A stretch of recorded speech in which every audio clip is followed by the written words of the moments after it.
The following program is brought to you free of charge by the sponsorship of Novus Ordo Watch. See for yourself that the Church of the Second Vatican Council is not in fact the Catholic Church of the ages. Go to novusordowatch.org. That's novusordowatch.org.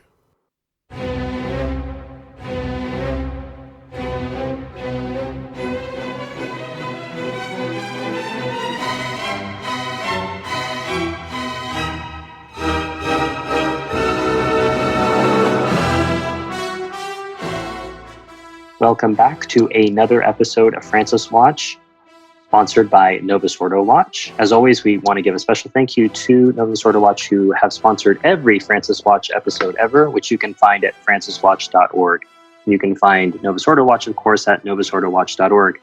My guests for this episode, as always, are His Excellency Bishop Donald Sanborn, Rector of Most Holy Trinity Seminary in Brooksville, Florida, and Father Anthony Cekada, Associate Pastor of St. Gertrude the Great Catholic Church in Westchester, Ohio, and also a seminary professor at Most Holy Trinity.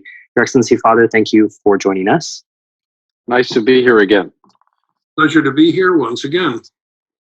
So, as usual, when we have to cover these quarterly episodes, we have a lot to cover. And the very first piece of news that we're going to cover today is the official changes to the Missal in Italian. This is not really a novelty. This is just something that happens periodically. But what's been interesting about this one is changes to both the Our Father and the Gloria. The Lord's Prayer will no longer say, "And lead us not into temptation," but will instead say, "Do not let us fall or be abandoned into temptation." And the Gloria will no longer say, "Peace on earth to people of good will," but will instead say, "Peace on earth to people beloved by God." Are these substantial changes or accidental changes, Your Excellency? Well, they're substantial with regard to the original text. The original text in Greek in the Our Father is, "And lead us not into temptation."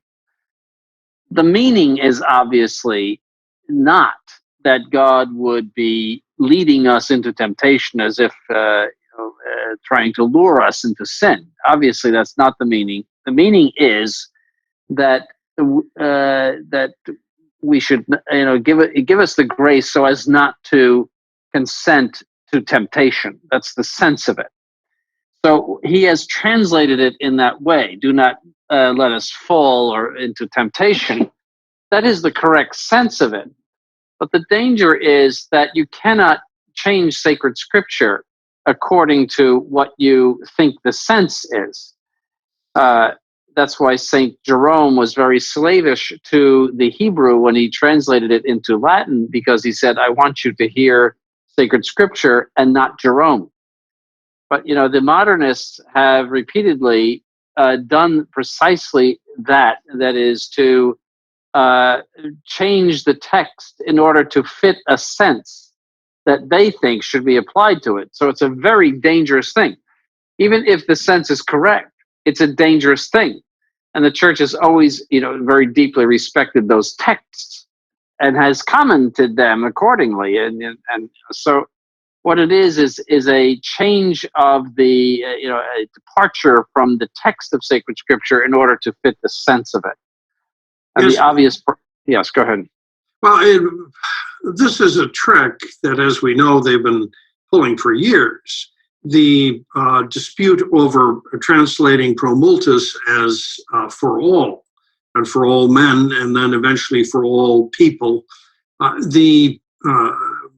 There is a danger, as His Excellency pointed out, in tinkering with it. And the idea behind, let us say, the pro multis, or the excuse for it at the time, was that, in the Aramaic, there's really not a word for many, and so what we're doing is we're sort of giving it a correct sense by doing this, by ignoring the Latin and by going to the Aramaic. Well, it turns out it was something that was false, because otherwise, if you apply that to the other verses in Scripture, you end up with something, instead of "for many are called, but few are chosen," "for all are called, and all are chosen." So you end up in nonsense, but it's part of the program of manipulation. They call that in modernist liturgical circles dynamic equivalence. And that, they're really conveying to us the sense that's going on. But of course, what in fact they're doing is they are manipulating the sense to the extent possible. The idea behind promultus, obviously, was that it was the words of institution were to be rephrased in such a way that they were ecumenical. So there's always an agenda going on here. Mm-hmm. Yeah, the principle is very flawed, even if you come up with the correct sense. The principle is extremely flawed. It just leads to a distortion of sacred scripture very, very easily. Yeah, and the question is, I look at the second thing, where in the world did they get this, the peace on earth to people beloved by God? Well, let me explain that. Okay. In Greek, it's kales eudokias, which means of goodwill. And there's two ways to take that. That is either the goodwill of human beings toward God or the goodwill of God toward human beings. Okay. So one of the ways in which you could translate that is the peace on earth to those whom God loves. So it's not, again, it's not necessarily a false translation, but it is certainly not the traditional translation. And everyone has taken it to mean goodwill on the part of human beings and not goodwill on the part of God. But you could not necessarily fault it because it is somewhat ambiguous in sacred scripture. But as you say, Your Excellency, the issue is not whether it's faithful to the text itself, but the principle on which these changes are being made. No, you could go either way on that translation. In other words, it's of goodwill. Well, whose goodwill? God's goodwill or the goodwill of people toward God? The people who observe the commandments. You could go either way with that text. The one question I would ask you is, thus far, maybe the Greek, but what about the Latin? Could you get both senses out of the Latin, do you think? You could, yes. Whose will? Bone voluntatis. So you're talking about God's will or the will of people? Okay. I'm not here to defend Mr. Bergoglio, but just to be, objective, you could go either way on that translation. And it's the rationale is probably to tinker. Yes, the traditional understanding of it is the first way, men of goodwill, meaning of people who are, but it's a new thing. And also in the Novus Ordo in English, they say peace on earth to all of God's people. I think that's what they say. All of God's people on earth, or something. And peace to his people on earth. Which really, that just goes far beyond it. And it's what I call Bible stories. Yeah. It's no longer a translation. It's Bible fiction. It's tinkering. It's novelty. It's what else could we say? And then you get the headlines, well, the Pope changes their father, okay? And, so you're getting questions about that. And it's precisely the idea. A lot of people figure, well, if you can change the Our Father, why not the 6th and 9th commandment, Yes, yes. So it's like adding St. Joseph to the canon. It's a funny story about that. Pius IX was asked to put St. Joseph in the canon, and his response was, well, no, because I'm only the Pope. That's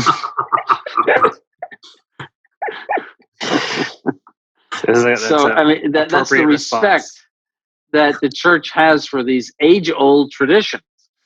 And of course, Pius X rejected it, too, for the same reason. And then St. Joseph was put in the canon by John the 23rd, and then Bugnini took it out for the new Mass. So, it was that breaking the glass of sacred traditions, and that's exactly what it did. It created that mentality.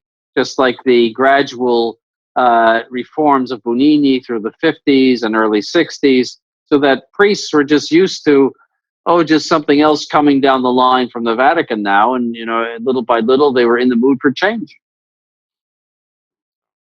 It's the same thing. It's fooling around with sacred scripture, so they'll fool around with some other texts too. But the New American Bible and all of those have done all of that garbage. There is really no good translation out there except the Douay Rheims. That's the only good translation, an accurate translation from Latin and the original languages to English. And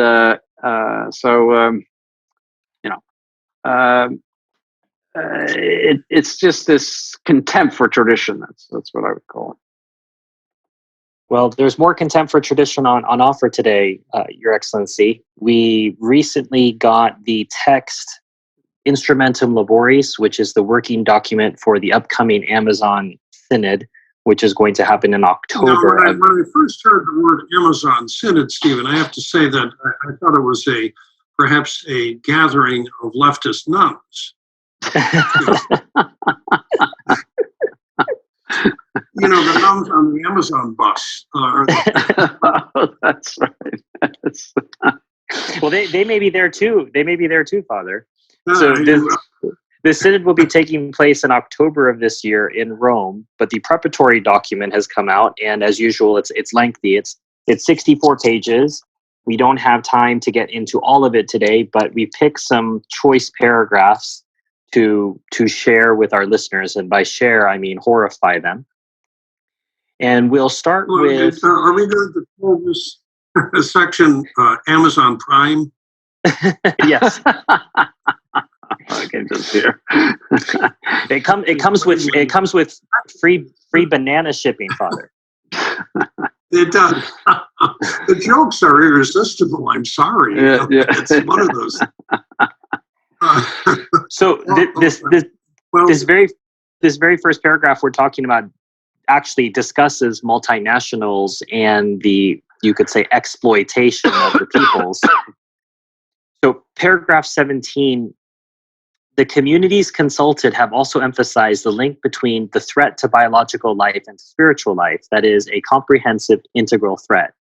The multifaceted destruction of the Amazon basin produces imbalance of local and global territory, imbalance in the seasons, imbalance in the climate. This affects, among other things, the dynamics of fertility and reproduction of fauna and flora, distressing all Amazon communities.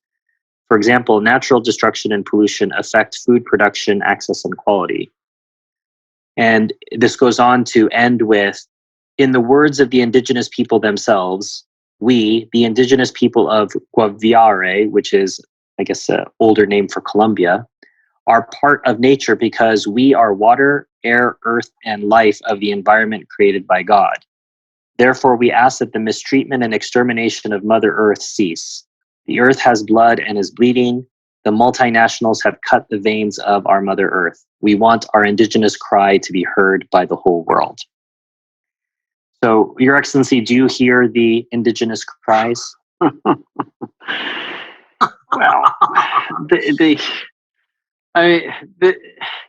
this whole thing is predicated on some sort of scientific evidence that, taking apart to a greater or lesser extent, the Amazon rainforest is a disaster for the ecology.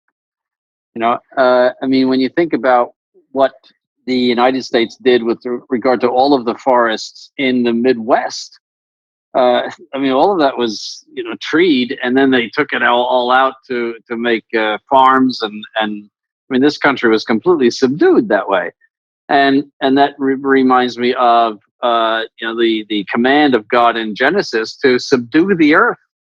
That it's here for us to exploit.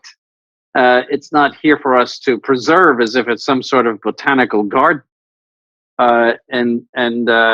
Obviously there should not be abuse of that. We don't want to take away every tree in the whole world. And there has to be some sort of rational use of those things. But this is just, to my mind, just another way in which to promote globalism. See, everybody's guilty, and we're all, abusing. How many people live in those forests? I mean, what's the population of the people living in those forests? Is it more than 100? And these are the people that they want to leave alone, lest they, be tainted by Western things such as Catholicism, or maybe modern medicine, whereby they can prolong their lives and be helped with regard to some of the horrible diseases that they must come down with in that sort of environment, or that they put clothes on, which might be a step in the right direction. I mean, you can just imagine the primitive quality of their lives, and it would be a great boon to them to be able to enjoy many of the things that Western peoples enjoy. But no, they are to be left alone in their ignorance and in their squalor. And we're to preserve this place for them, and it's a sin to undo that. The whole thing is, they come in with all of this scientific stuff, which is impossible to verify, and I think which is very, very highly suspect, because it is the vehicle for world socialism and world government. So I just put a huge question mark on all of it. I'm very skeptical about it, to say the least. The other point I would make is the beginning of it is ridiculous. The communities have also emphasized the link between the threat to biological life and spiritual life. And the thing is that these are primitive people, poor people, people who don't have access to all of the supposed scientific knowledge, that are out in the forest. And they're sorry to say it, but primitives with bones in their noses.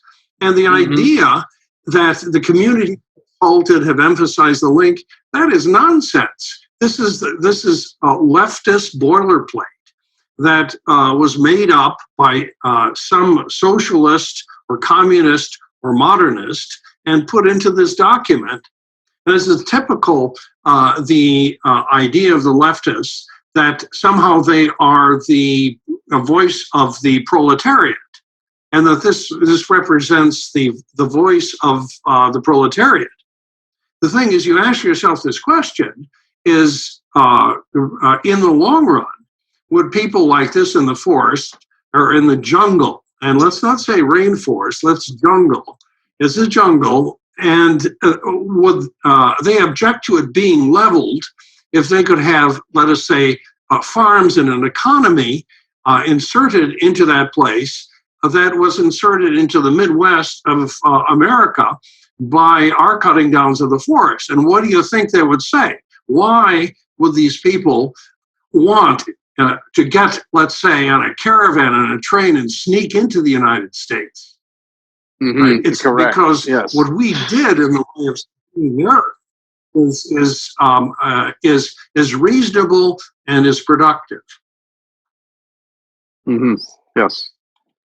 Well, you're obviously not being sensitive to the creatures in there, Father, as it's pointed out in paragraph 20.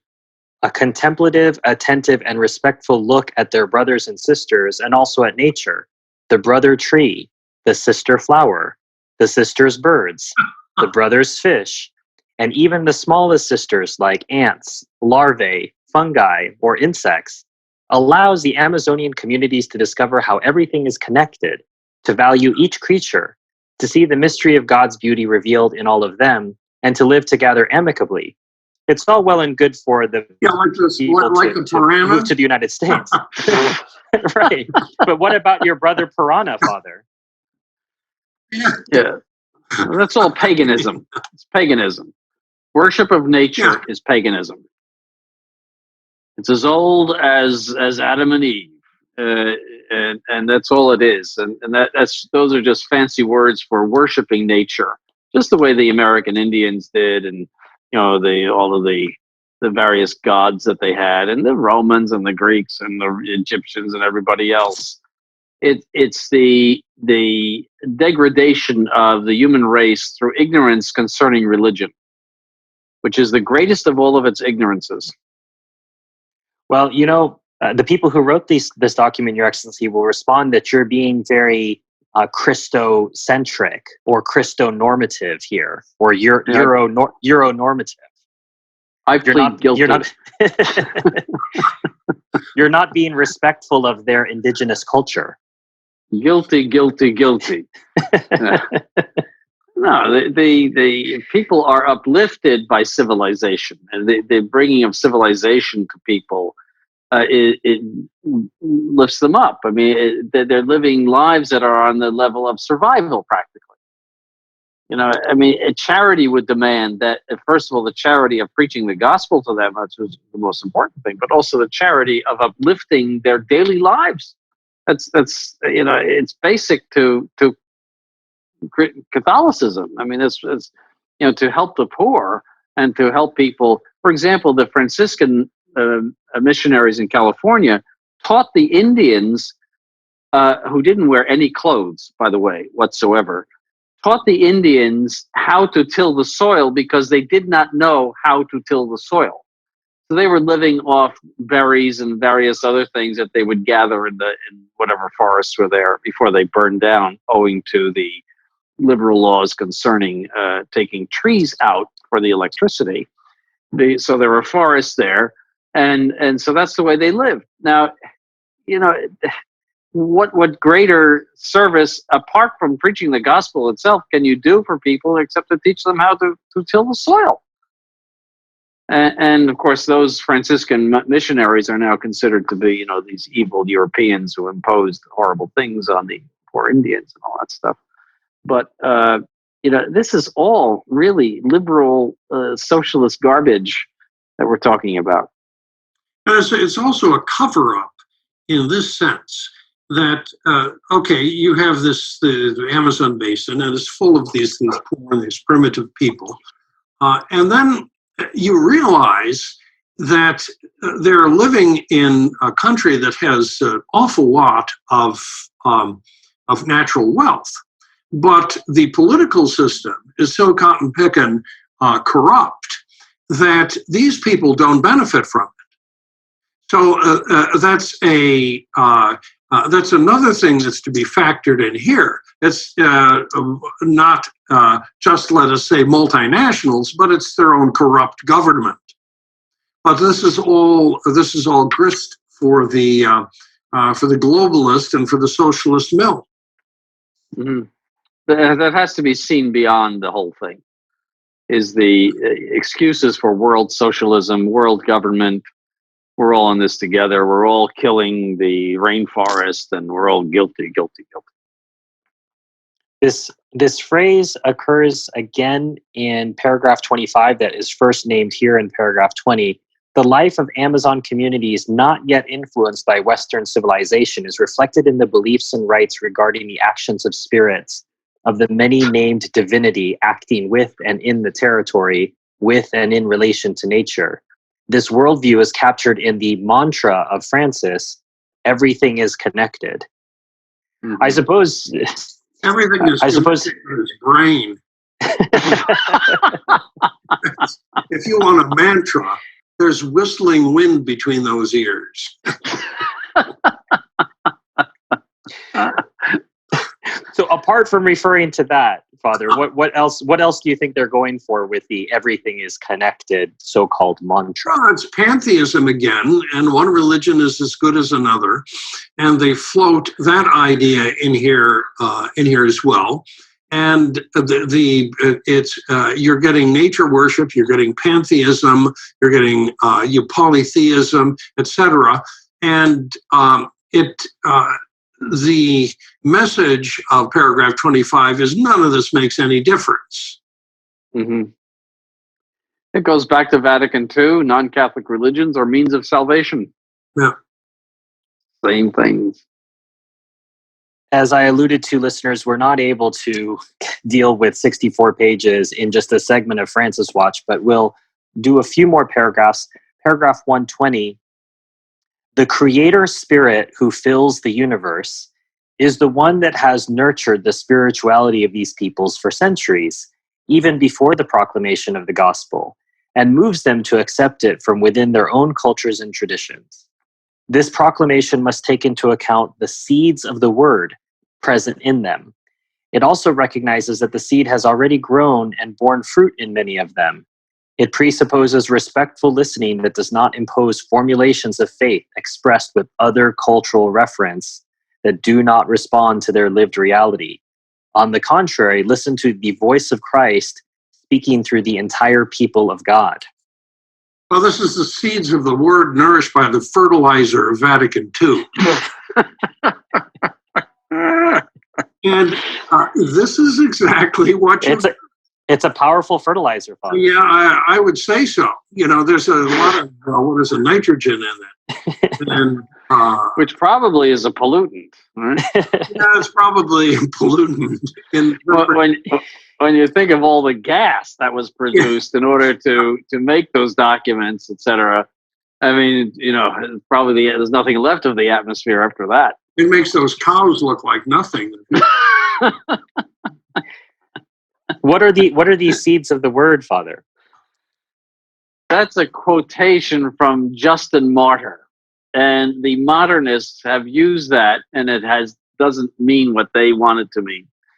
It's a totally modernist idea that your religious experience, everyone has a religious experience, and this is God revealing himself to you in this religious experience. Those are the seeds of the word, and that this is God manifesting himself in you. So all religious experiences are true and valid in that sense. This is modernism. All right. And you formulate ideas from this original religious experience, and those are your beliefs or dogmas. And so all religions, in a way, are one because of that. They all proceed from the same God, making the same religious or a religious experience in everyone. Dogmas are really, of no import because they're just manifestations of your experience of God. So there's no idea of everyone adhering to the same dogma. It really doesn't matter what you believe about God. But the only thing you can say about the Catholic Church is that it's the fullness. See, that's the way they distinguish the Catholic Church. It's the fullness. And you should become Catholic because then you participate in the fullness. Instead of having, say, a less full glass of religious experience, then you get the whole thing. So that's pure modernism. What you're talking about there is ignorance, an effect of original sin concerning the things of God.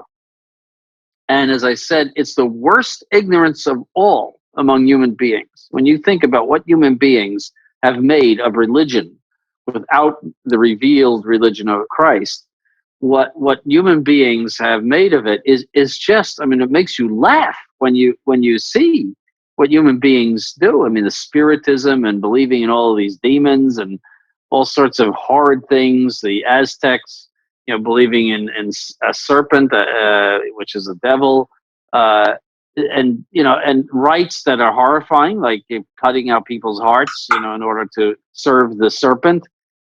And that's all this is. This is not seeds of the word. And the only way that these people could save their souls is if they are ignorant, invincibly ignorant of the Catholic faith, and they carry out, they observe the law of God as they understand it. But there's no value to these experiences or any of these things that they have. They are impediments, as a matter of fact, to their salvation. If they are saved, it is despite those things, because God has given them the grace to know at least what is sufficient for eternal salvation. And lest listeners think that this is this business about seeds of the word is some sort of thing that was cooked up by Francis and company. the big guru of this was their so-called St. John Paul the Great. And Yes. from the beginning, the two documents of his Catechesi Tradendae and Redemptor Hominis went on and on about the seeds of the word business. And Yes. you're kidding yourself if you think that JP2 was some sort of a bastion of orthodoxy just because he denounced abortion. He, in his first documents, by swallowing this garbage and spreading it, he undermined all of the foundations of the Catholic faith and instituted established in a very definitive way the modernist program of an experiential type of religion that His Excellency was talking about. Mm-hmm. Yeah, in Catechesi Tradendae, which is either 1970 or 1979 or 80, he said that children must be taught that non-Catholic religions are means of salvation. Yeah. That destroys, in a single word, the entire church. In a single sentence, that destroys the church. Because the only possible means of salvation is the church established by the Savior, right? And that is the Roman Catholic Church, outside of which there is no salvation. That's a dogma of the Catholic Church. So to say that there is salvation outside of the Catholic Church contradicts, it's a direct contradiction of the dogma, and it ruins the Roman Catholic Church, ruins it in a word, in one sentence.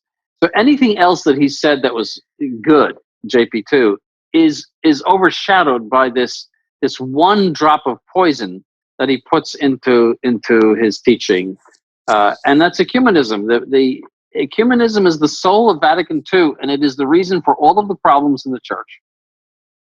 Paragraph 121 continues on with the theme of the Catholic faith being a part of religious and cultural colonialism of these poor indigenous peoples.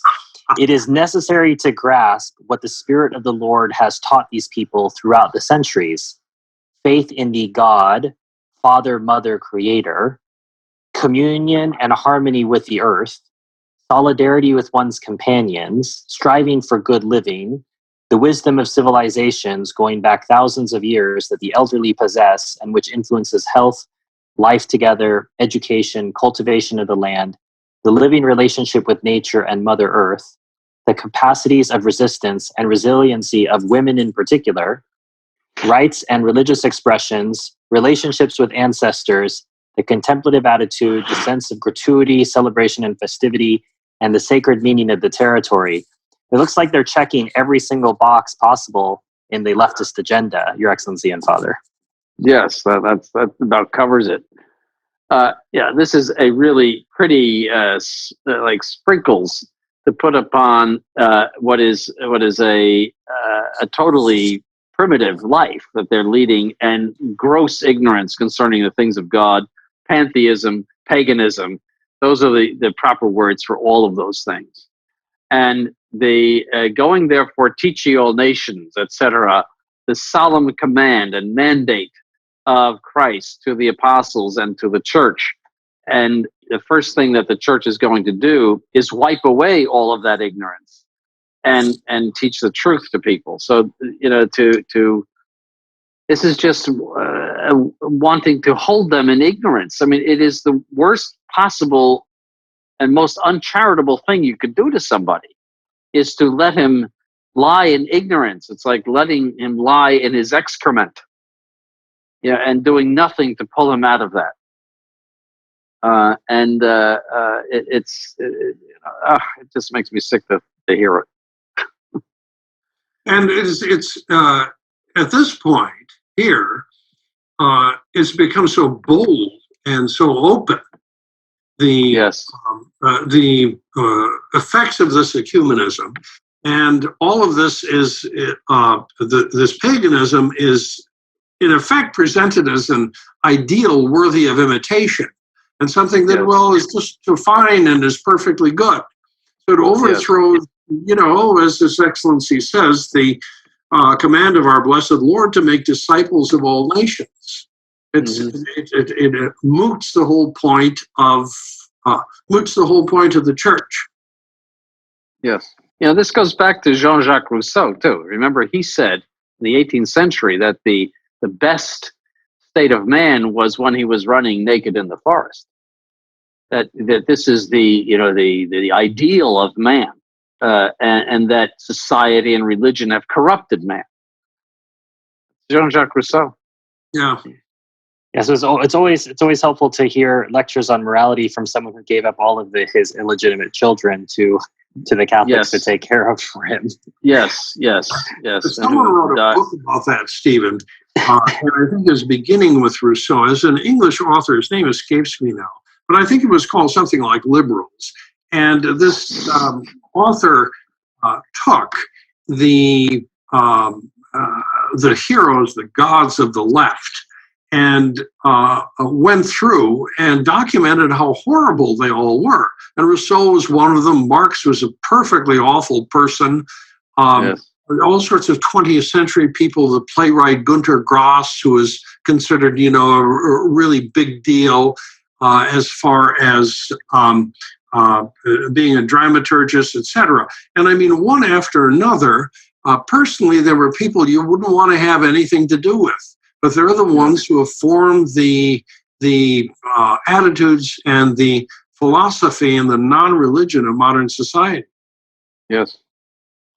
Well, after all of this wandering, we get to paragraph 126 and to what some might call the good stuff. If the previous stuff wasn't good enough for our listeners, the following should be kept in mind. A process of discernment is needed regarding the rites, symbols, and styles of celebration of indigenous cultures in contact with nature, which need to be integrated into liturgical and sacramental rituals. It is necessary to be attentive to grasp the true meaning of symbols that transcends the merely aesthetic and folkloric, specifically in Christian initiation and marriage. It is suggested that the celebration should be festive with their own music and dances, using indigenous languages and clothing, or I suppose, or lack thereof, in communion with Which nature consists and with of a pair of underpants. A liturgy that responds to their own culture so as to be the source and summit of their Christian life and linked to their struggles and sufferings and joys. Well, here we see on the face of it, and it should be pointed out to conservatives, that their citation is to Sacrosanctum Concilium, which is the constitution on the sacred liturgy that talks about inculturation. And we see a classic example here of the futility of appealing to Vatican II for any sort of Catholic liturgical agenda, because one paragraph contradicts another. And in SC, in Sacrosanctum Concilium, you get, things should be universal, etc., Latin, chant, primacy of place, keep the organ, etc. And then it's the yes, but, okay? And then on the but side of it, you get stuff like this. Well, I was going to say, Father, you on the butt side of it, you get some butts, apparently, in the celebration. Oh. This is simply, Stephen, remember, this is the enculturation of John Paul II's theology of the body, okay? Yes. So, and all roads lead to the epistle babe, Father. Yes, that's right, which is another story. But don't get me started on the epistle babe, Stephen. Okay, so the thing is, that it's a fool's errand to go back to something remotely serious, at least for me. It's a fool's errand for these conservatives to say that, we're going to appeal to Vatican II and to a correct interpretation of it to solve these liturgical problems, okay? Because you get two contradictory principles. Of course, that's how it was written. It's supposed to be contradictory, precisely so you could get junk like this and the enculturation.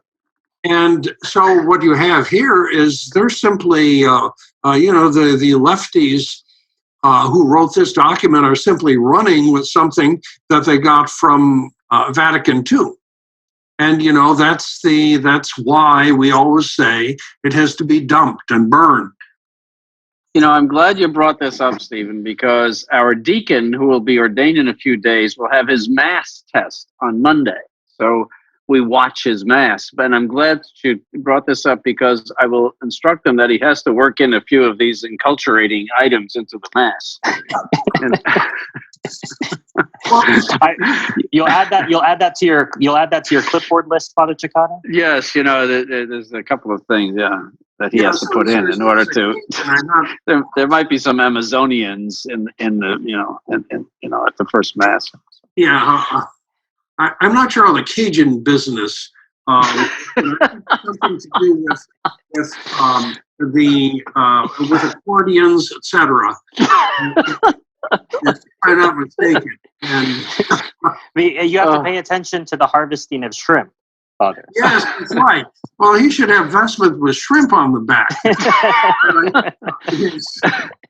Crayfish too. Don't they do a lot of crayfish? They do. Movies? Yeah. They do. Yes, So and we have to refer to them as brother or sister crayfish, Your Excellency. Yes, that's right. Maybe crayfish could be brought up at the offertory or something like that. Somehow I don't think that the pastor at Most Holy Trinity would allow that. B, the sacrament should be a source of life and a remedy accessible to all, especially the poor. We are asked to overcome the rigidity of a discipline that excludes and alienates and practice a pastoral sensitivity that accompanies and integrates. Yeah, so the thing is that I think that we're talking, I don't know, maybe multiple wives or something. Who knows what they're doing with that vague idea? How in the practical order this is supposed to work out in the Amazon. Right. So, you exclude and you alienate the certain of the wives, whereas you should practice a pastoral sensitivity that accompanies and integrates them. So it's something like that. And we have AL, which is Amoris Laetitia. And so this, I guess, is the idea. Yeah, primitive. I mean, I don't know the habits of those people, but primitive cultures were never known to be, let's say, great cultivators of chastity and holy purity. Let's put it that way. The Indians in Canada, what is now Canada, offered their wives as hospitality to Saint John de Brebeuf when he went up into the mountains and they were offended that he didn't want one. And they also practiced when he went into what is now Ontario. In the winter, they would all live in these longhouses, and there would be open fornication and adultery with everybody. In other words, just whatever and with whomever. And he had to sleep through that. One is he had to live in that environment for a winter before they built him his own place. I mean, and there are other, you could go on and on, but I mean, at least in this country, debauchery was the norm for those primitive cultures. The last paragraph that we'll read for today before moving on to our next segment is C in this paragraph 126. We read paragraph 126A, B, and this is C. Communities find it difficult to celebrate the Eucharist frequently because of the lack of priests. The church draws her life from the Eucharist, and the Eucharist builds the church. Therefore, instead of leaving communities without the Eucharist, change is requested in the criteria for selecting and preparing ministers authorized to celebrate the Eucharist. Mm-hmm. Well, that's the clearest request yet. Well, what kind of change? I think they want to let them. I saw something where he's going to ordain married men who are just like decent fellows. So there was something like that. Well, it's probably an improvement over what they have now. That's all I could say. So they're going to move from the epistle babe to liturgical bro, something like that. The state of the Novus Ordo clergy right now is so bad from every aspect and point of view that I think ordaining some sort of primitive in the Amazon who has 3 or 4 wives or who knows what is probably an improvement. Yes, I would say at least he's heterosexual, Your Excellency. I mean, that's definitely a positive. And he might even believe in God or some God, and which would be over and above what they have right now. Yeah, if the Sandro Magister, the Italian commentator on Vatican affairs, he lots of times has very perceptive articles on this and on all sorts of Vatican goings on. But he said that this document is seen as something that is really ultimately for export, as it were, back into Europe. The idea is that, well, if we do this in the Amazon, maybe we can do this in Deutschland. And we can adopt elements of this in Germany.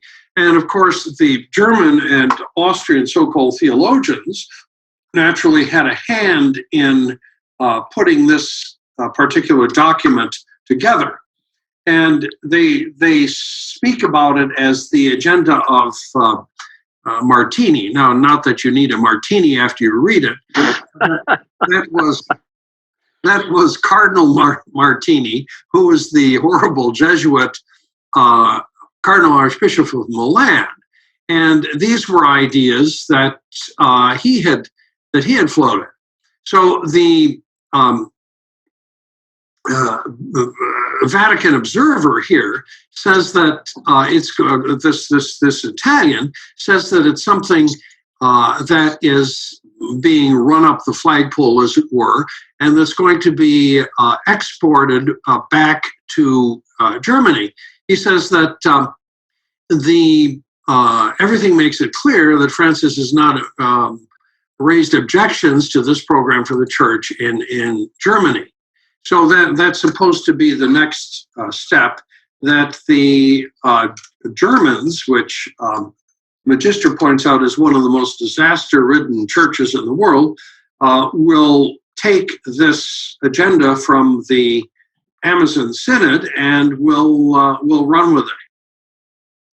Well, it's certainly the kind of export that you'd want to raise a tariff against, Your Excellency of Father. But raising a tariff is something that only a sovereign nation can do, and that's not something that Francis is a fan of either. In a speech he gave to the Pontifical Academy of Social Sciences last month, he said, "The common good has become global and nations must associate. Unfortunately, we have before our eyes situations in which some nation states carry out their relations in a spirit of opposition rather than cooperation. Many tensions come from an excessive demand for sovereignty on the part of states, often precisely in areas where they are no longer able to act effectively to protect the common good." And this was couched within a call for essentially a supranational organization. Here you have yet another giant serving of what I call globaloney. Is that being studied by the Bologna School? Yeah, that's the Bologna School of the interpretation of Vatican II. And I believe it was Bismarck who said that people don't want to know what goes either into the making of laws or sausages. And, this is what's being served up here. And it's done openly. It's an open leftist agenda. And that a nation has a right to sovereignty, as it were, and to its own laws, etc. But the leftist program of increasingly since the Second Vatican Council has pushed this. Remember the big deal and the shock it was, even to me as a kid, when the monster Paul VI went to the United Nations and said, jamais plus la guerre, war no longer, and that it is to the United Nations that the nations of the world must come for their program of peace. I mean, even as a 14 or 15-year-old kid, I knew that was baloney. And he said it was the last hope of mankind. Last best hope. The last hope. Yeah. Yeah, there it is, right? This has been going on for ages, and here you see it. You see it really, really being pushed, and it's much easier in our own time because of the how easy it is to communicate these ideas. Yeah, this idea of a world republic too goes back to the 18th century. The Illuminati were very, very high on the idea of a world republic. And then after the Treaty of Versailles, the extolling of democracy, the killing off of all of the monarchies, and the extolling of democracy, which was always considered by philosophers to be the worst form of government, as the the absolute way in which human beings must be governed, and that anything else is tyranny. That's by the way, 100 years ago. This 1919. And then the establishment of the League of Nations. So this really goes, back to a lot of dark, very, very dark caves of plotting. And so they're trying to bring this to fruition now. And I think they're putting the heat, turning up the heat on this thing, because you see, all of this socialism, among the Democrats in this country. I mean, they have always been, lefty. But now it's calling for practically a communist state, practically, in fact, a communist state. I mean, like occasional Cortex, for example, who is always blabbing about some sort of idiotic, crazy thing. And did you see in Ireland that they're going to, by 2030, they're going to do away with automobiles? Thanks for nervous. Yeah. I mean, what are we going back to the horses, or what are we doing? But you have to get around on public transportation, and they're all of these insane, crazy things that are being proposed, and the idiotic again occasional Cortex saying that the world is going to end by 2030 or something like that if we don't do something about the climate change. So they're really turning up the heat. There's something going on. There's some agenda that it sounds like they're late in getting what they need, and they really want to change things in a very radical way. And I think that once they have everything in place, they're going to cause some sort of worldwide crisis, either political or economic or both, that will urge people to get into this global socialism and giving up of sovereignty and so forth. That's what I think. One certainly can see that from the, as it were, the signs of the times, and that the publicity for it, the drumbeat, et cetera, for it, and you get it from you get it from the power brokers of the world, who obviously are going to be the ones who are going to end up in power, and in the areas of finance, the areas of communication, the big tech giants. All of this stuff is to their advantage, because they figure they will end up on the top of it, and the rest of us poor souls will end up on the bottom as their little profit points. So it looks indeed like it's something that's gaining speed and that's gaining momentum. And as you say, always the way to foment a revolution, a major revolution, is to foment a crisis, and foment in our own time, publicize, which is very easy to do, crisis, and spread propaganda. Mm-hmm.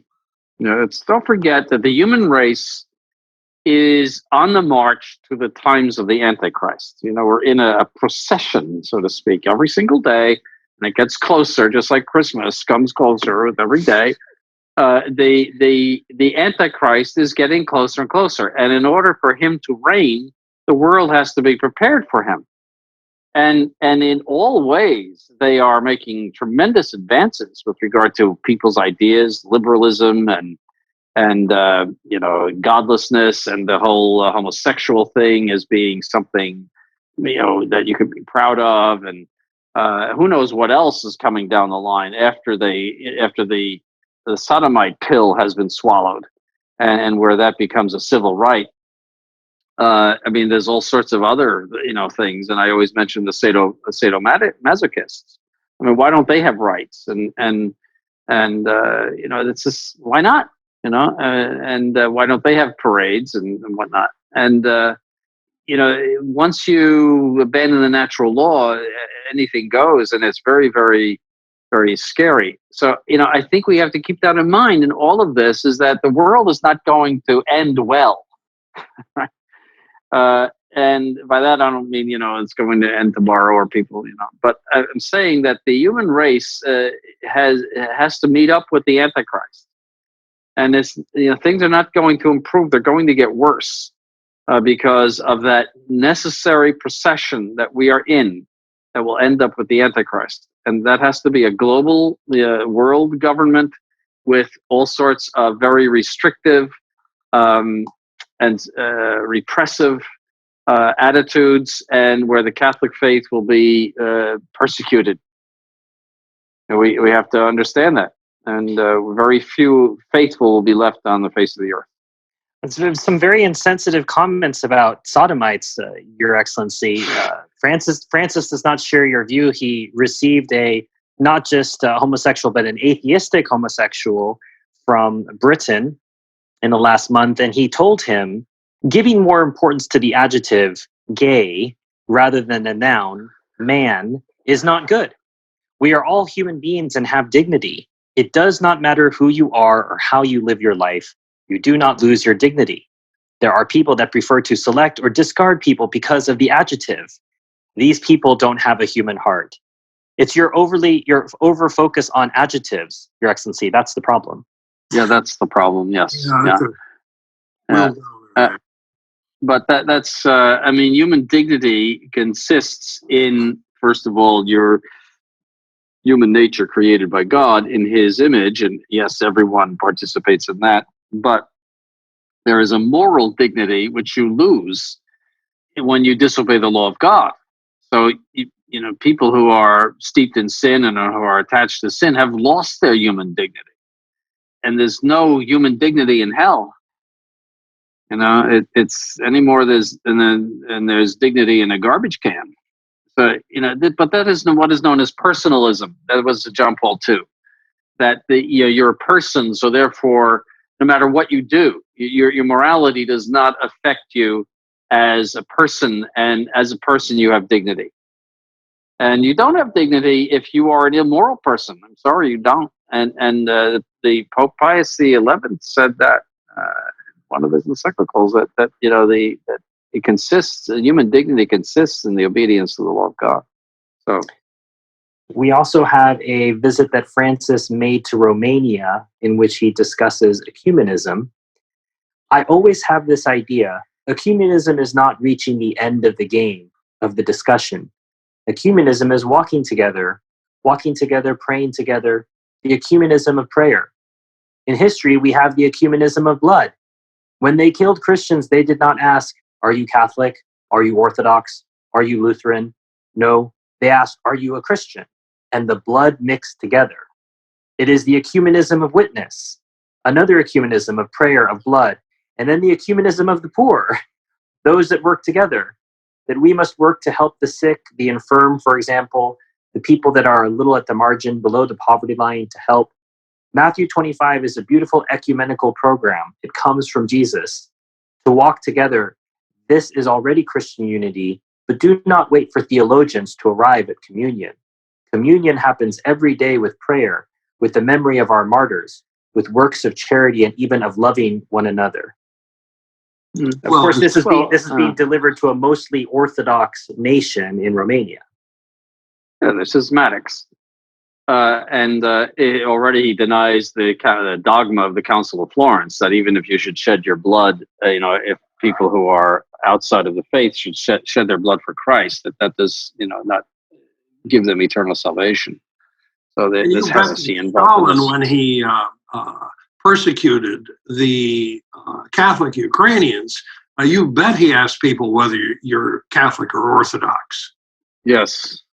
There were many Catholics who were put to death by schismatics because of the fact that they were Catholics.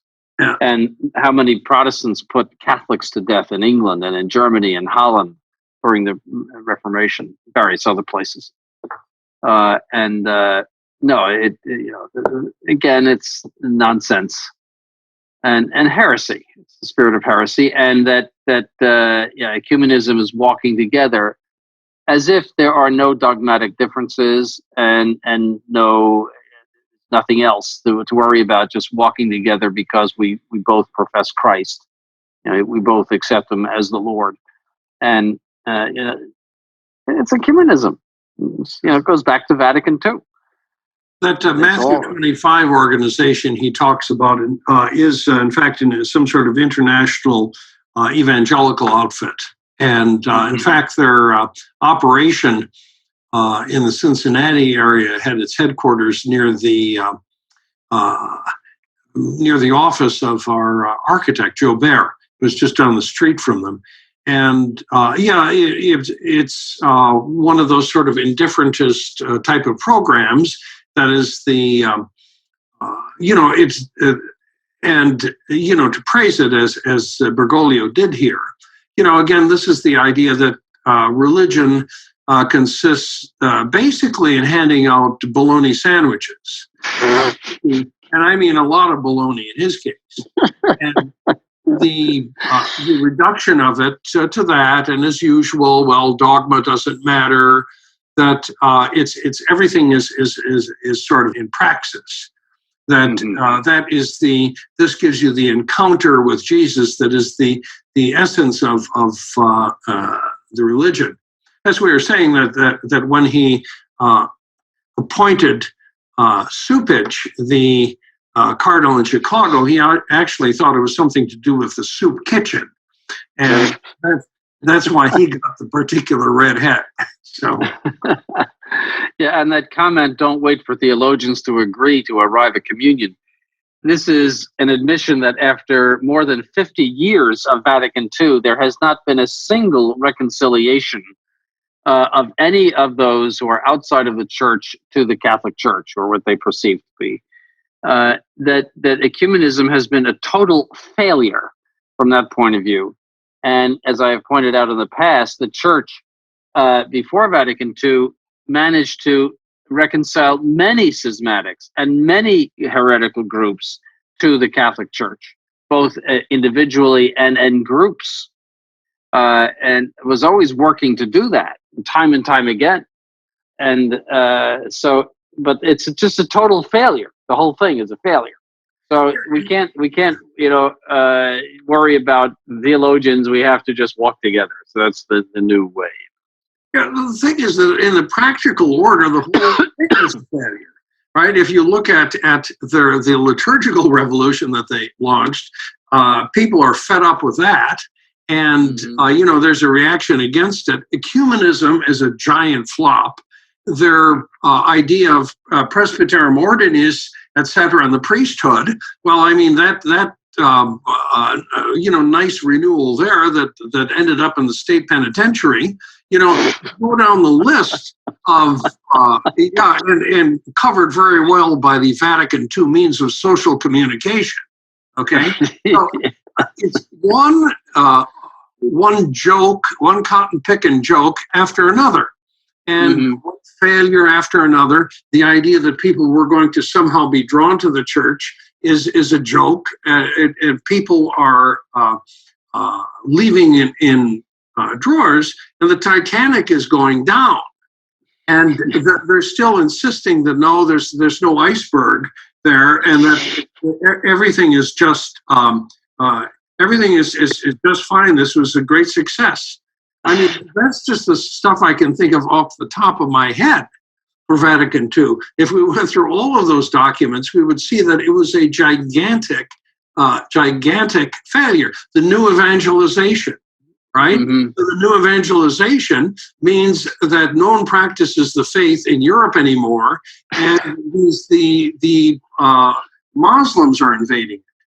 So yes.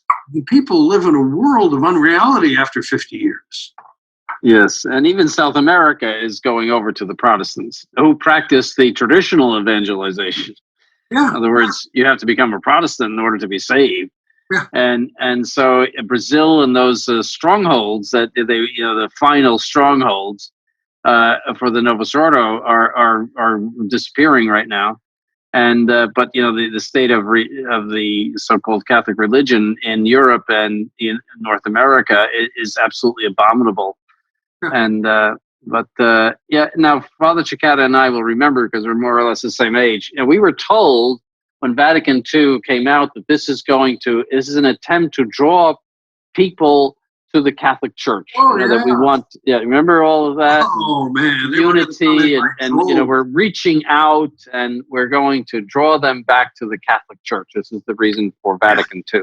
I remember that distinctly, and I mean, the whole thing. Not only have they not drawn anyone, they've driven people away in droves, and so. But and it's so blatant that that there's another agenda to it. You see that anyone that would be, let's say, have a good intention and just misled would say, "Oh, this thing has been awful. We have to go back to the original product."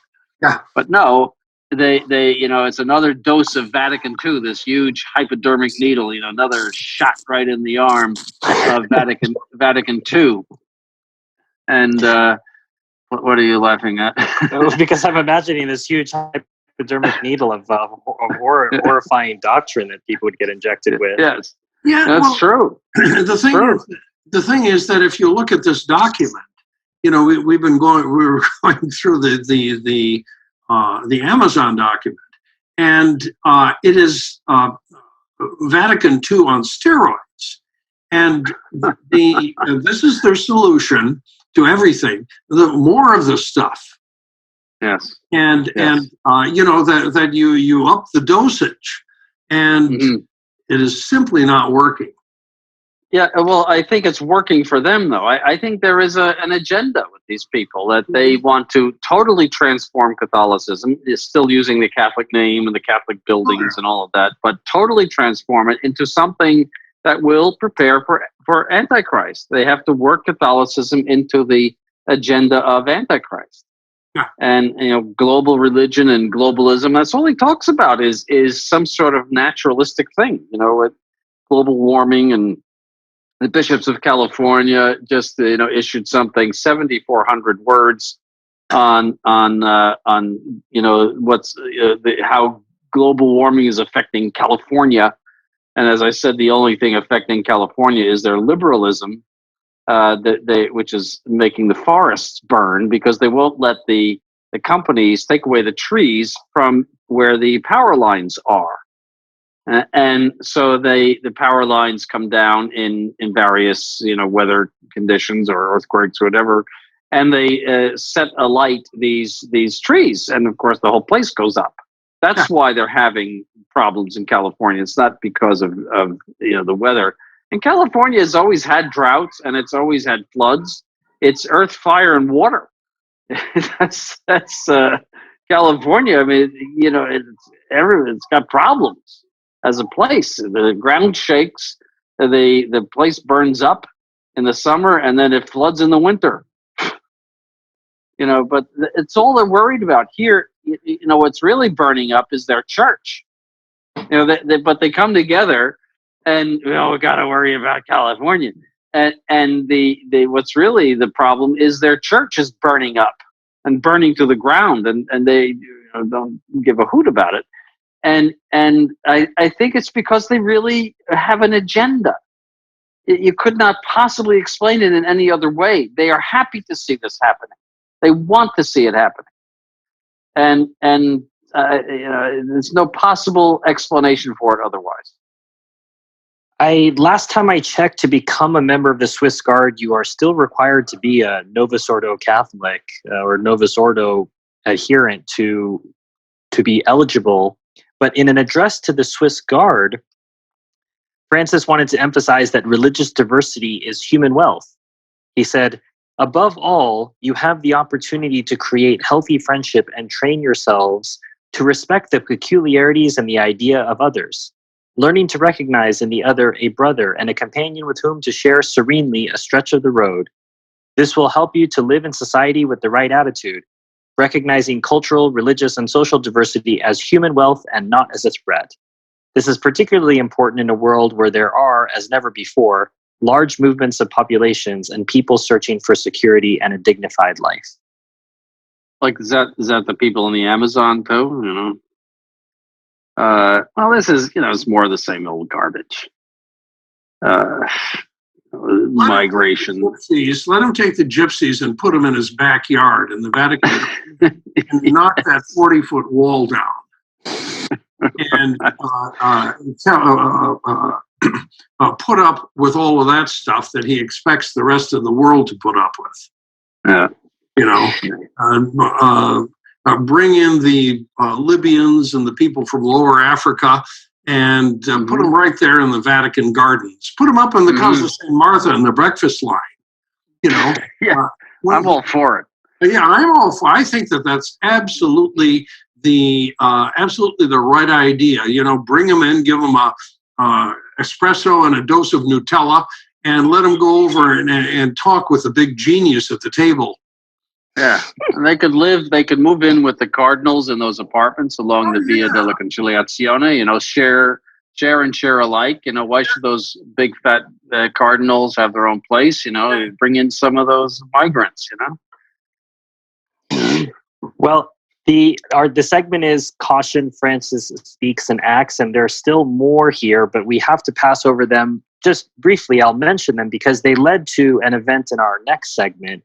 Francis referring to novenas and penances as attempts to bribe God, using a Palm Sunday sermon to rail against triumphalism, noting that Lutherans are those who follow the true faith of Jesus Christ, a criticism of the wall of President Trump, and noting that sometimes even getting angry with our Lord is a kind of prayer.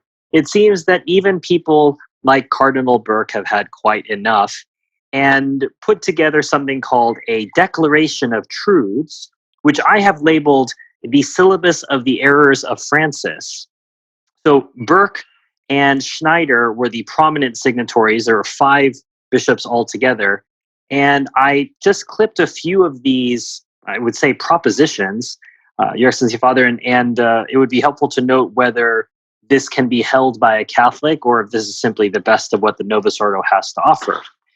Number 6 in this Declaration of Truths: spiritualities and religions that promote any kind of idolatry or pantheism cannot be considered either as seeds or as fruits of the divine word, since they are deceptions that preclude the evangelization and eternal salvation of their adherents, as it is taught by Holy Scripture.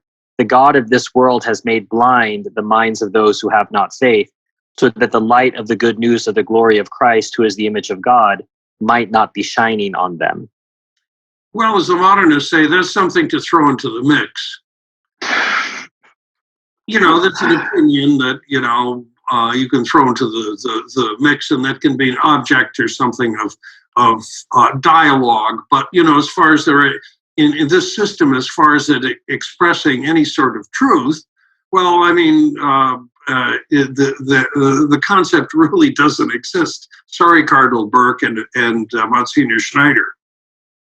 Mm-hmm. Also, this is essentially accusing him of heresy, but it doesn't accuse him of heresy, and that's the fault of it. Because these are not things that are minor little deviations here and there. These are heresies that they are indirectly accusing him of, and the fact that they remain in communion with him is the very problem. If they would become sedevacantist and declare him, a non-pope and move toward a conclave and elect a Catholic, that would solve all of the problems in the church. But as Father Cekada has said, preserving this man, and protecting his papacy is the worst thing that they could do. Why do we want to protect this man? Why not just get rid of him? And there's all the possibility and means in the world of getting rid of him by just declaring that this man is a heretic and that we have to move to a new conclave. These propositions read like a highlight of Francis Watch over the last 4 seasons. Number 8, hell exists, and those who are condemned to hell for any unrepented mortal sin, I think it's probably the first time mortal sin has been said in the Novus Ordo, are eternally punished there by divine justice. Not only fallen angels, but also human souls are damned eternally. Eternally damned human beings will not be annihilated, since their souls are immortal according to the infallible teaching of the Church. There you go. That's implicitly anyone who says that they are annihilated, therefore, is a heretic. Yeah. I'm rubbing my eyes because I see a citation for the Fifth Lateran Council, Father Cekada. I'm not quite sure if I can believe it. Proposition number 9, the religion born of faith in Jesus Christ, the incarnate Son of God and the only Savior of humankind, is the only religion positively willed by God. The opinion is therefore wrong that says that just as God positively wills the diversity of the male and female sexes and the diversity of nations, so in the same way he also wills the diversity of religions. That seems to be a point-by-point refutation of Francis. Yes, and where is the sentence that the only religion positively willed by God is the Roman Catholic Church? Where is that sentence, please? Yeah, and they back away from that. Yes. Yes. Obviously. I mean, where is that? They continue on in number 19. Marriage is by divine ordinance and natural law an indissoluble union of one man and of one woman. By their very nature, the institution of matrimony itself and conjugal love are ordained for the procreation and education of children, and find in them their ultimate crown. They're quoting Gaudium et Spes, and you know it's pretty bad when you've got to quote Gaudium et Spes to back your conservative position. Yes, Father. Yes. Well, that goes to tell you they're still sold on that, and that you can't challenge the God that they've made of Vatican II. Yes. They continue on in number 28. In accordance with Holy Scripture and the constant tradition of the ordinary and universal magisterium, the Church did not err in teaching that the civil power may lawfully exercise capital punishment on malefactors where this is truly necessary to preserve the existence or just order of societies. And I see a citation, I can't quite believe it, Father, but it says the Catechism of the Council of Trent. Yeah, funny how that works, isn't it? That's the first citation I've seen to that in a long time. And Innocent the Third. I mean, it's like getting a dinosaur out. And the Holy Father is wiping his eyes to be trotted out by these people. He hasn't seen the light of day in a long time. Number 38.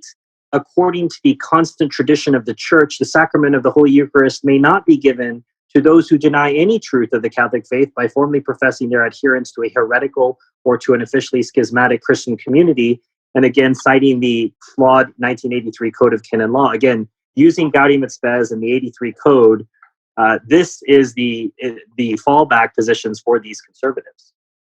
Which code permits, in certain circumstances, intercommunion? Yes. So, I mean, citing that code just works against them. And notice, formally professing their adherence, as if the material heretics in the Lutheran Church or the Anglican Church, being only material, could actually approach the Catholic communion rail. This is a very, very imperfect. It should be that Holy Communion may not be given to any non-Catholics, period. That's, let it be clear. And to anyone that is a heretic. But it's always this gobbledygook language that they use that can be taken in various ways. But I can imagine a bunch of these semi-trads or neocons giving each other high fives reading this document. Your Excellency and Father, it seems very harsh and syllabus-like to them, I'm sure. Oh yeah. And so they're consoled by it that you have these these people who are like really big potatoes, as it were. These five guys. Yeah, the guy who is the chaplain of the Knights of Malta, which has just suppressed the traditional mass, and then some people from one of the stands out Kazakhstan and Turkmenistan or whatever it is, that this is really going to serve as getting everyone's attention. But it's another SOP, and the language is the way it is because they still have Vatican II as part of their toolkit, as it were. Yes, and using the rubric of Vatican II, it comes with its own explanatory note. It's not good enough for it to have the document. You have to have a note explaining about the document. And in it, they have this unbelievable reversal. As opposed to it being a rebuke to Francis, it's supposed to apparently help him. A common voice of the shepherds and the faithful, through a precise declaration of the truths, will be without any doubt an efficient means of a fraternal and filial aid for the Supreme Pontiff in the current extraordinary situation of a general doctrinal confusion and disorientation in the life of the Church. As we often say, Your Excellency and Father, if the Holy Father only knew. Oh, yeah. If he only knew. Right. They know. I mean, Burke knows what the problem is. Yeah. This is all a waste of time. Well, this leads us to an open letter, which also came out to the world bishops on a so-called heretical pope. And it said, "We are addressing this letter to you for two reasons. First, to accuse Pope Francis of the canonical delict of heresy. And second, to request that you take the steps necessary to deal with the grave situation of a heretical pope. We take this measure as a last resort to respond to the accumulating harm caused by Pope Francis's words and actions over several years, which have given rise to one of the worst crises in the history of the Catholic Church. We are accusing Pope Francis of the canonical delict of heresy. For the canonical delict of heresy to be committed, two things must occur. The person in question must doubt or deny by public words and or actions some divinely revealed truth of the Catholic faith that must be believed with the assent of divine and Catholic faith. And this doubt or denial must be pertinacious. That is, it must be made with the foreknowledge that the truth being doubted or denied has been taught by the Catholic Church as a divinely revealed truth, which must be believed with the assent of faith, and the doubt or denial must be persistent. While accusing a pope of heresy is, of course, an extraordinary step that must be based on solid evidence, both these conditions have been demonstrably fulfilled by Pope Francis." That's interesting. That's very interesting that they would say that, because that means you can be pertinacious before you are warned. Yeah. Which is exactly what we have been saying again and again and again and again. Yeah, how many times have we said this? Do these people do any reading? Yeah.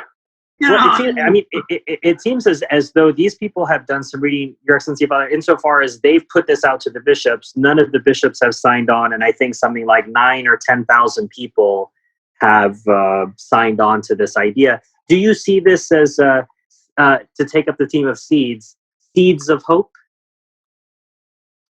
Well, I think it's a step in the right direction, in the sense that it means that they are taking the accusations of the sedevacantists seriously. That the accusation of heresy is now being understood and is becoming undeniable to them as for exactly what they said. And I think that's a step in the right direction, but it's very imperfect. Very imperfect. Also, it's hopeless in the sense that expecting that hierarchy to do anything except be bad is just a complete hopeless. It has no value. As Father Cekada pointed out, the hierarchy waving its hands in front of sodomitic dancers in Brazil, teaching them how to dance, is what you're appealing to here. And these are or those bishops in California worried about the climate change in California. Well, as I said, the church is burning down. This is so late. This should have been done. This should have been done by Cardinal Ottaviani in the 1960s. Yeah. All of those prelates who were more interested in dying with their careers intact than doing something about the heresy of Paul VI and the council and everything else. This is so late that it's useless and worthless. But it is, it has, it's a step in the right direction. It means at least some people are starting to understand the problem. I would say that's all it represents. I look at discussions like this, like the as I looked at the motu proprio, the B16, and what is it, 2005. That the thing is that it was a farce in many ways, and idiotic and incomprehensible, but it took away the stigma from the traditional Mass in the minds of many people who were part of the institution. So it had a good effect from that point of view to say that, well, this wanting the traditional Mass isn't entirely loony if that's your taste, okay? So, I mean, that was something. So here, what you have is these people, and I think this is the second or third time around, the second or third bite of the apple for this group of people. This has taken away the stigma from being a sedevacantist. People talk about it. No one ever talked about it before. And or they tried to suppress it as completely loony or completely crazy. But no, with Bergoglio, people are saying that, no, it's possible for a heretic to become pope, or for a pope to become a heretic, and that there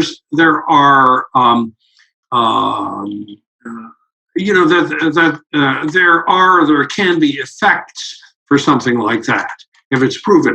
So the thing is that it's a step from that point of view. But and for those people, it's a major step. It is. I would say that. I mean, because you can't imagine, Your Excellency, your father, just a few years ago, I mean, we would have never seen heretical Pope question marks around JP2 or Benedict XVI. The Overton window has been moved so far over by Francis that it is now normal to speak about. It's in a certain sense mainstream to speak about, let's say, resignationism, people who believe that Benedict XVI is the Pope, these people who write open letters accusing you of heresy, Burke and Schneider putting together these so-called Declaration of Truths. These are normative now, and they would have been considered outrageous in the time of JP2 and Benedict XVI. Yes. It yes. Definitely has moved, Stephen. And then the thing is, as I say all the time to people virtually every week, I get 2 or 3 emails from people who say that they have become sedevacantists. Yes. And that this is the only position that is logical and makes sense as an explanation for Bergoglio and the whole mess in the Vatican II establishment. And it's that didn't happen, before the election of Bergoglio. But it's so something like this letter, you pick up all of that picks up publicity, picks up on momentum, and makes it, as it were, a respectable position to hold. That there are arguments for it. That it's not, the tinfoil hat crowd and the black helicopters crowd who are.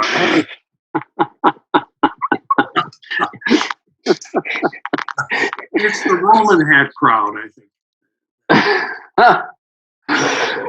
Well, that brings us to an end of another episode of Francis Watch. And I know you can't say that there's nothing going on at the seminary, Your Excellency, because we had to yes. work this into the schedule.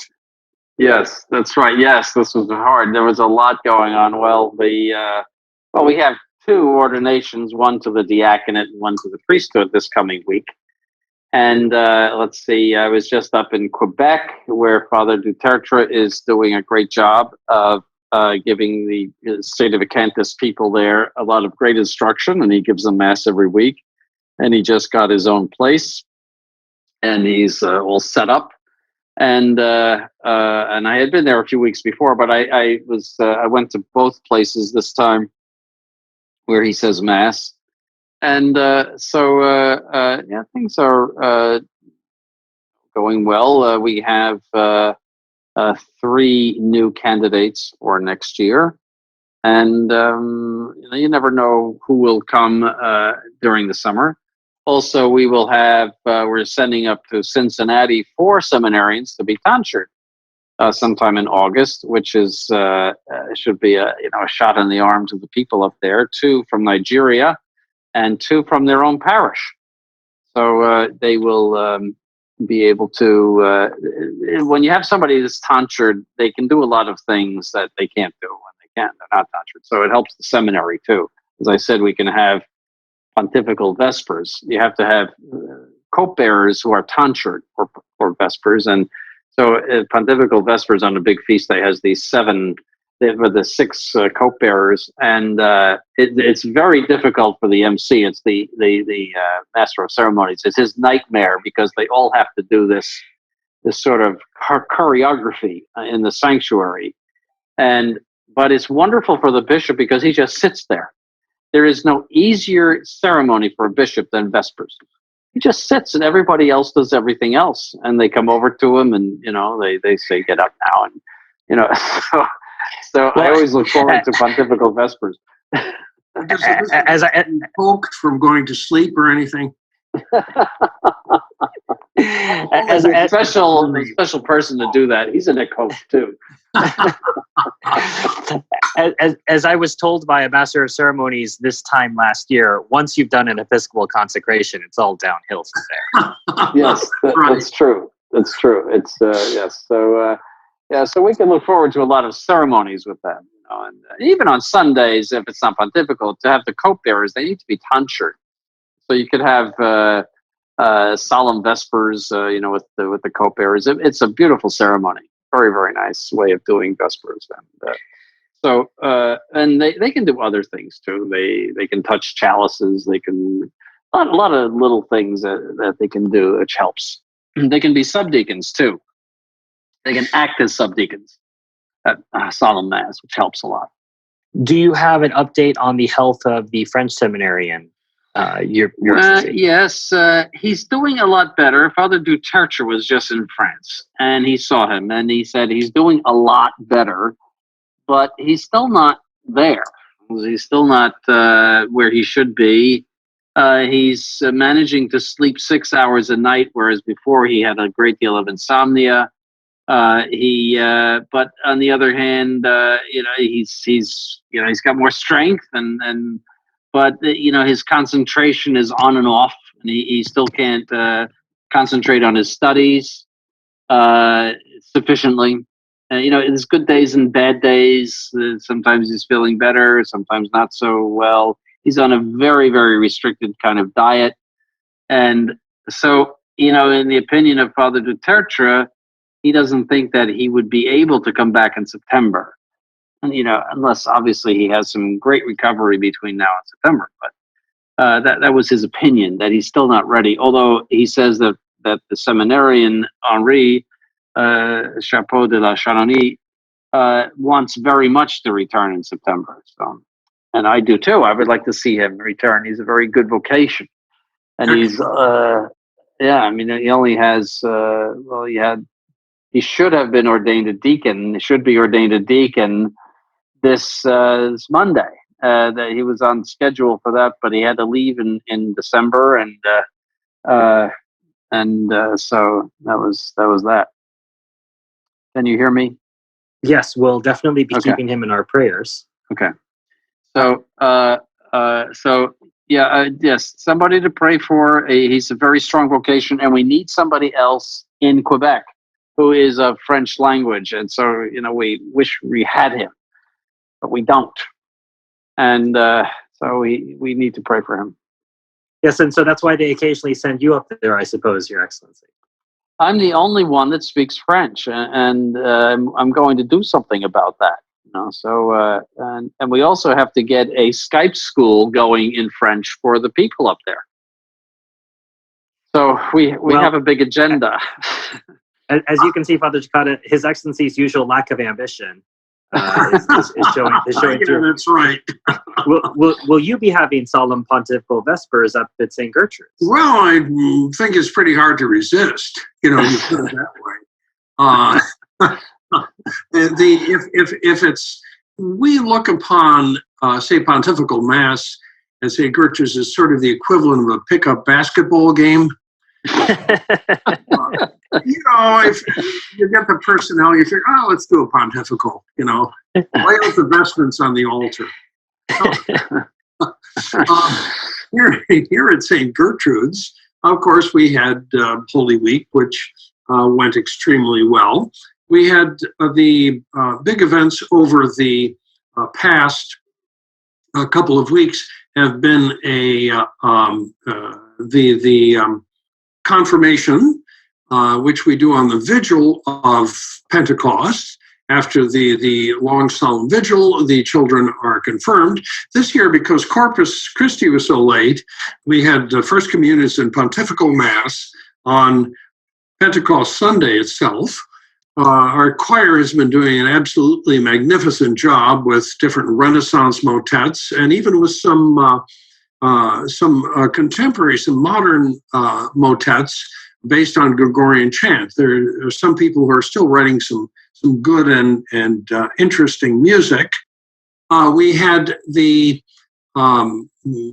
Feast of Corpus Christi yesterday, and we chanted the entire Divine Office, actually rectitone most of it, but still it's quite an accomplishment. Very nice devotion before the Blessed Sacrament exposed. On Sunday, we're going to have an external solemnity of Corpus Christi, and with that, we're going to have the outdoor procession and the exposition. That will be the end of our choir season. On the Father Cekada front, I'm working on a video, which I will, to keep visitors sort of intrigued. I'm not going to tell you what it's about, what the video is, but it should be a great deal of fun. It'll be done in a short fashion, more concise, as a way of appealing to millennials, and it will also employ cartoons. We have a young man in the church who is an animator, and he will do the cartoons for it. Some people will maintain that all of the videos already I've been making were cartoons and were satires, but no, this will be the real thing. This will be, and I think it will be an effective way to make this point. Our priests are figuring out their programs for the summer. I just mentioned one interesting thing is Father Avili Latoranta, who is our resident historian. He has a master's degree in history from the University of Helsinki. He has a great knowledge of American history, better than certainly any one of us here. So for his time off, he's going to... Speak for yourself. Pardon? Speak for yourself. Oh, okay. Sorry about that. Present company excluded. Okay. So he's going to tour the different American historical sites. In fact, some down south, which should be, I'm sure he'll come back with very interesting reports. So that is what he'll be up to. I will be going to Milwaukee for a 50th anniversary of my graduation from the seminary high school. And that should be, quite interesting to say the least. I would say that of the few ecclesiastics in my senior class in 1969, I would say that probably I've had the most interesting ecclesiastical career. So, yeah, you might get to meet the partners of some of your classmates there. Yes. Yeah, the legitimate and otherwise. Well, are they holding it at the local prison?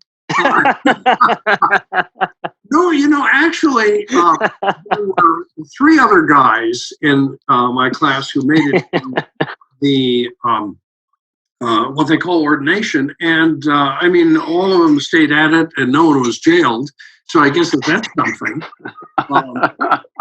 Also, after that, later in the summer, it's before that. It's the YAG. the young adults gathering for Sadie young folks. This is the third one. We have I think we have nearly 50 signed up so far, and we have the cutoff is June 30th for the sign up to it. That'll be, I'm sure, another great success, and will be lots of fun for all those involved. So the beat goes on here at St. Gertrude the Great, and we're looking forward to an action-packed summer. Well, it sounds like a great chance for cultural enrichment there at the YAG, Father. Yes, that's right. Yeah. You'll have to incorporate that into the liturgy. Yeah, I'm not sure how you would incorporate that in like Ohio. Because the culture in Ohio is not exactly, shall we say, as colorful as the dancing Amazon. So I'm sure we'll come up with. I think there's a lot of pig farms in southern Ohio, isn't there? I think a symbolic procession with some porkers that probably would be. Yeah, probably be good, but then that would give a sense to perhaps the large Jewish population and Muslim, and then we've got Muslims we've got a mosque right up the road, so you have to be discreet with those ham sandwiches. Well, we'll leave the ham sandwiches for our next installment of Francis Watch, which will be after the summer. But as always, in the middle of a week, bookended with ordinations. We're very grateful for your time, Your Excellency. Thank you very much. And also to you, Father. And we will see you after the summer for another episode of Francis Watch. Fantastic. God bless you all. Thank you very much. And as always, a special thanks to our sponsors, Novus Ordo Watch, who make this show possible. This program was brought to you free of charge by the sponsorship of Novus Ordo Watch. See for yourself that the Church of the Second Vatican Council is not in fact the Catholic Church of the ages. Go to novusordowatch.org. That's novusordowatch.org.